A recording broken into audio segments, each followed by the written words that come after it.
I hope you enjoyed that short activity. If it wasn't for the limitations of video, I'd ask you to share the results with me. But failing that, now let me change the rules of the game. What if we had done some UX research and we discovered that there were 3 different kinds of user groups responsible for buying 80% of potato peelers? One group of users is probably just like you. They want a multi-purpose peeler they can have in the kitchen drawer. They might prefer this one, Peeler A. Another group of users is disabled. They find it hard to use both hands at once. That group might prefer this one, Peeler B. And a third group works in chip shops, Britain's great contribution to world cuisine. They needed to peel 5 kilograms of potatoes at a time. They might prefer this peeler. And this points us towards the first way that UX researchers think differently to regular folk. The first way that they think differently is that they realise they're not the user. Most people think, if I can use it, so can other people. But in contrast, UX researchers think, I'm not the user. And I think most people understand this at an intellectual level. Of course I'm not the user, is the usual response. Yet, despite this, people without a background in UX research still end up designing products for themselves rather than for their users. It's as if, in the cut and thrust of design, they just forget that users aren't like them. In the same way that when I asked you to do the potato peeler activity, you probably identified the one you liked rather than thinking about who the users might be. And this is about the ability to see the world through someone else's eyes. It's about empathy. Hard-nosed development teams sometimes reject this idea, mistaking empathy for sympathy. But it's not about sharing someone else's feelings.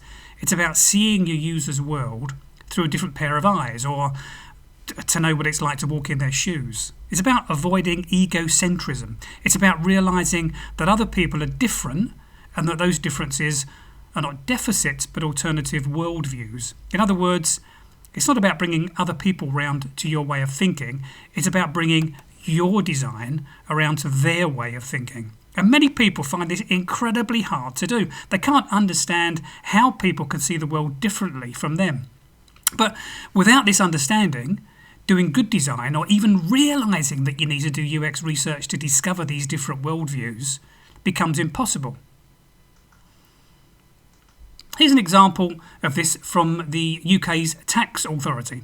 People who work in the tax department know a bit about tax, so when they're asked to define total balancing charges, as here, it seems obvious to them. When you sell an item on which you have claimed capital allowances, deduct the amount you receive for it, the sale proceeds up to the cost of the item from the pool value brought forward or cost. Likewise, if you give away or no longer use an item for business purposes, deduct the current market value of the item to its original cost from the pool value or cost. If the sale proceeds or the market value of the item is more than the unrelieved balance in the pool value, the difference is called a balancing charge and is taxable. Enter the total of any balancing charges. I don't think that they're being deliberately awkward. It's just obvious to them. So they think it should be obvious to other people too. Here's another example of this from a simple form that asks you to create a password.